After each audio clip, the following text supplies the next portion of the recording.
Nós estamos aqui olhando uma vista superficial, uma vista rápida, ligeira, das cartas do apóstolo Pedro. Nós terminamos a primeira carta, os primeiros cinco capítulos desta carta, e já estamos andando aqui no primeiro capítulo desde o programa passado, e vamos continuar a partir do versículo 12 da segunda epístola de Pedro, 1:12. Aqui ele está chamando a atenção para que nós olhemos as Escrituras, a importância das Escrituras. Então, no versículo 12, ele diz: portanto, sempre lhes lembrei estas coisas, embora já as saibam e estejam firmes na verdade que lhes foi ensinada. Neste versículo, o apóstolo está chamando a atenção para aquelas questões que já foram, que eles já tiveram informações e eram ligadas à palavra. Ele está dizendo: vocês se lembrem das coisas que já foram ensinadas e permaneçam firmes nas verdades, naquilo que foi comunicado para vocês. Recebam isto como algo permanente. No versículo 13, ele diz: e é apropriado que enquanto eu viver, eu continue a lembrá-los. Pedro, ele estava chamando a atenção daqueles crentes e ele disse: olha, enquanto eu estiver vivo, eu quero lembrar a vocês das verdades que vocês já ouviram. Tem muitas pessoas que leem uma vez a Bíblia e já dizem: não, já sei tudo. Não, nós temos que voltar. No verso 14, ele vai dizer: pois nosso Senhor Jesus Cristo me mostrou que em breve eu partirei desta vida. E enquanto eu não partir, eu quero que vocês se lembrem das verdades, que ele vai dizendo, as verdades que lhes foi ensinada, a verdade que lhes foi ensinada.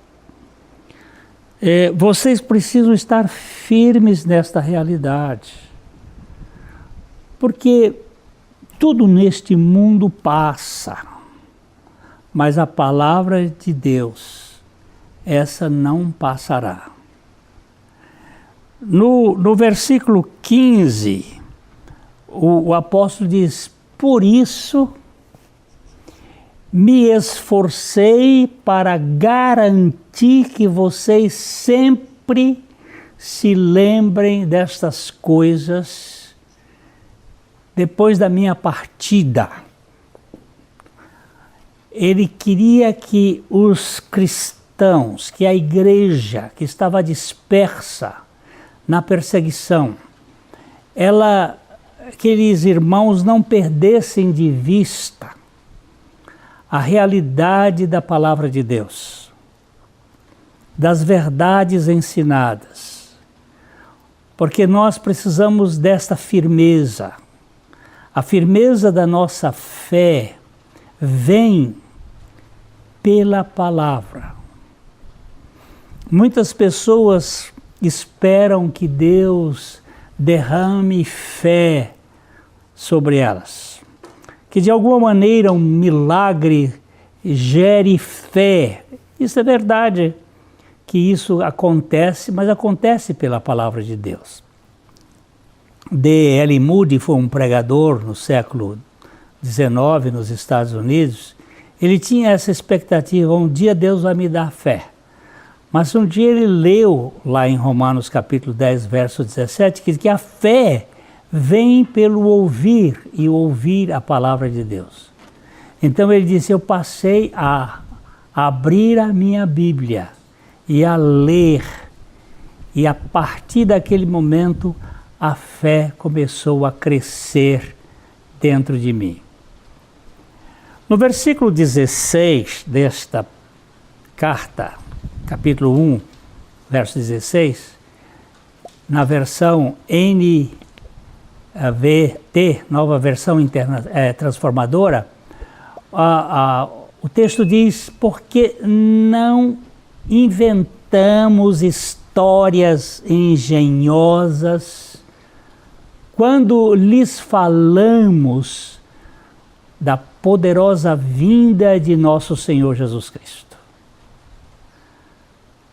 Vimos com os próprios olhos o seu esplendor majestoso. Nós não estamos aqui inventando história de carochinha, nós não estamos aqui inventando uma coisa, nós vimos com os nossos próprios olhos o esplendor majestoso, quando ele recebeu honra e glória da parte do Pai. Nós ouvimos a voz da glória suprema de Deus lhe dizer, este é o meu filho amado, que me dá grande alegria. O que Pedro estava citando aqui era a sua presença lá no monte, quando Jesus foi transfigurado. Estava ele, João e Tiago, e apareceram Moisés e Elias, o representante da lei, o representante dos profetas, e Jesus, e veio uma luz fulgurante sobre Jesus, algo que transcendia, e uma voz que veio dos céus, dizendo, este é o meu filho amado, em quem eu tenho todo prazer, que é a minha grande alegria, que é o motivo de toda a minha alegria. E Pedro está dizendo, olha, isso aqui, eu não estou inventando, isso aqui foi uma experiência real. Nós mesmos ouvimos esta voz do céu, quando estávamos com ele no Monte Santo.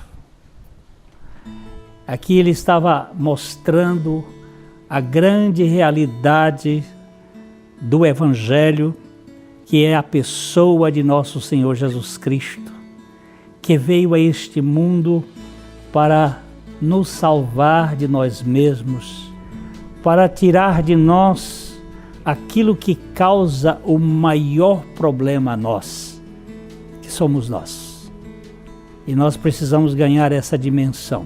Então, Pedro, que teve um encontro singular e real com o Senhor ainda antes da sua crucificação, mas um momento em que Deus apontava para ele como sendo o Filho amado, em que ele tinha enviado a este mundo para uma obra de redenção. Ele diz que nós, ou ele e os outros companheiros, Tiago e João, nós mesmos ouvimos essa voz do céu quando nós estávamos no monte do Senhor, no Monte Santo. E no verso 19 ele diz, além disso, nós temos a mensagem que os profetas proclamaram, que é digna de toda a confiança. Palavras que vieram dos profetas. Preste muito atenção ao que eles escreveram.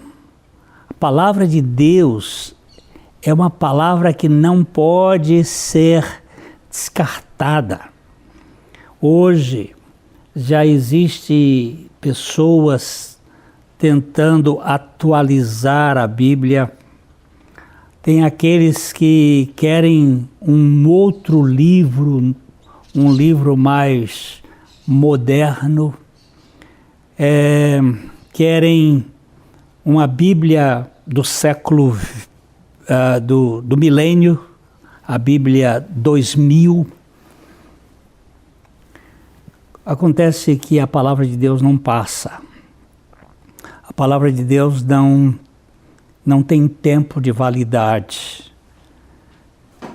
Se alguém pensa que as sombras do Velho Testamento precisam ser atualizadas, não sabem o que significa de fato, o que é a pessoa de Jesus Cristo. Porque toda aquela linguagem veterotestamentária, elas estão apontando para a linguagem final. O livro de Hebreus, ele nos diz que, havendo Deus outrora falado de muitas maneiras aos pais pelos profetas, nesses últimos dias ele nos falou pelo Filho, a quem constituiu o herdeiro de todas as coisas. O Filho é a linguagem final e conclusiva de tudo aquilo que o Velho Testamento falou. E nós temos que entender que aquelas sombras, que aquelas setas que indicavam, elas se completaram em Cristo Jesus. E nós precisamos prestar muito atenção ao que os profetas escreveram, pois as suas palavras são como lâmpada que ilumina em lugar escuro. E elas estão nos clareando, como diz o texto, até que o dia clareie completamente e a estrela da manhã brilhe no coração de vocês ou nos nossos corações. Nós precisamos nos firmar profundamente nestas realidades. No versículo 20, o apóstolo Pedro diz: acima de tudo saibam que nenhuma profecia das Escrituras surgiu do entendimento do próprio profeta. Não foram os profetas que resolveram escrever por conta própria, mas eles falaram aquilo que o Senhor estabeleceu para eles. E no verso 21 ele disse: nem se incitava, não vinha de incitação humana. Esses homens foram impulsionados pelo Espírito Santo e falaram da parte de Deus. Eles não fizeram aquilo porque quiseram fazer, mas eles tiveram uma inspiração divina para falar.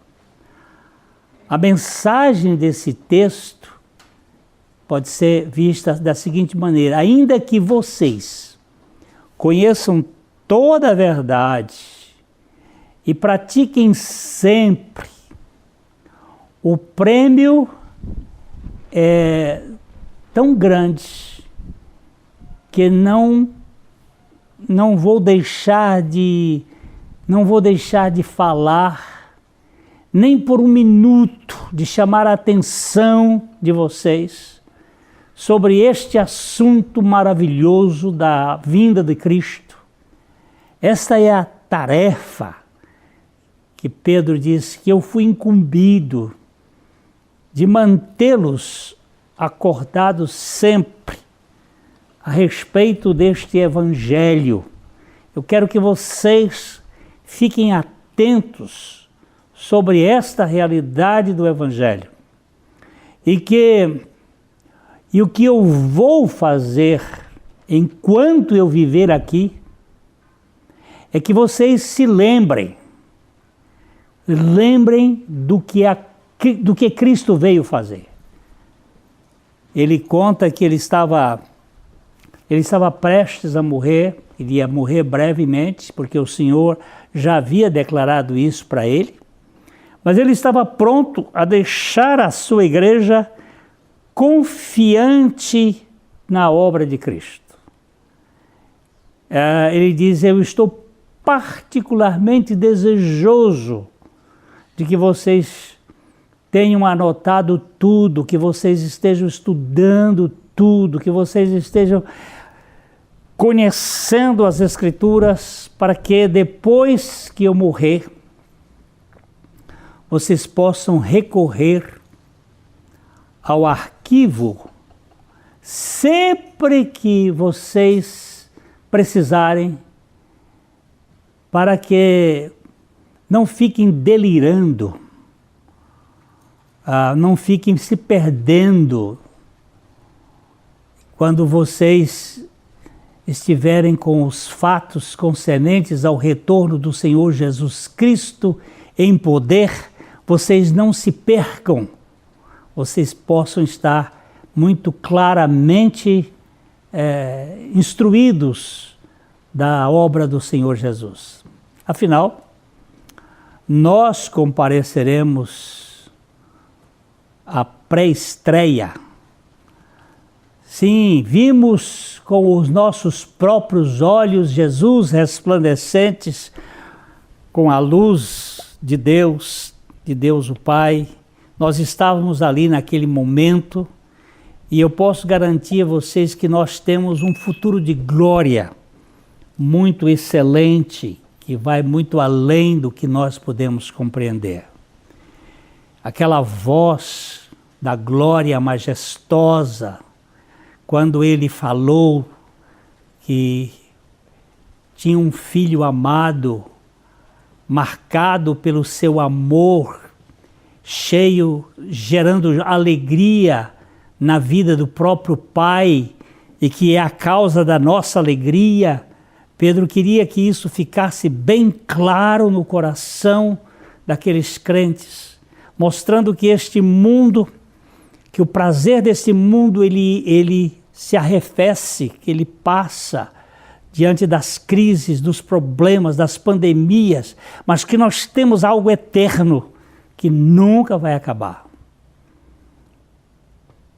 E ele estava contando da sua experiência lá no monte, ouvindo aquela voz, e ele disse: nós não tínhamos nenhuma dúvida do que vimos, do que ouvimos, a glória de Deus, a voz de Deus, a majestade de Deus, e vocês precisam saber que esta realidade também tem um futuro lá na frente.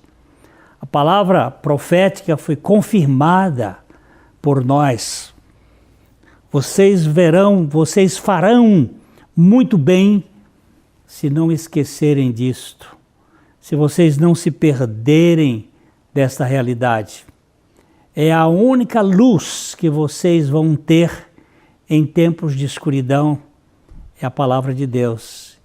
Enquanto esperam o raiar do dia, enquanto espera a madrugada resplandecente, enquanto o surgimento da estrela da manhã no coração não se manifestar na sua plenitude, vocês permaneçam,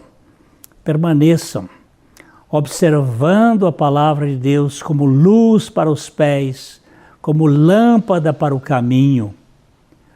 O ponto principal a ser lembrado é que nenhuma profecia das Escrituras é assunto de opinião particular. Não foi Isaías, nem Jeremias, nem Ezequiel, nem qualquer um dos profetas que resolveram profetizar por conta própria, mas eles falaram o que Deus havia anunciado, e ele quer dizer, nós também, nós queremos que vocês se firmem na palavra. e que se nós nos firmarmos na palavra, nós estaremos seguros permanentemente. Então, eu queria deixar aqui para vocês, nós temos uma escritura que revela um projeto de Deus. Leve em consideração essa escritura, onde a sua herança como filho de Deus está mediante Jesus Cristo. Não porque você pertence a uma igreja, mas porque você creu no Senhor Jesus Cristo e você recebeu a vida dele para ser a sua vida. Que o Senhor conceda esta luz, essa revelação, e que vocês sejam instrumentos verdadeiros, verdadeiras expressões da vida de Cristo no seu modo de ser. Eu espero encontrá-los em outra oportunidade, se o Senhor assim permitir. Um grande abraço de coração para coração. Deus abençoe a sua família, a sua vida, para a glória dele. Amém.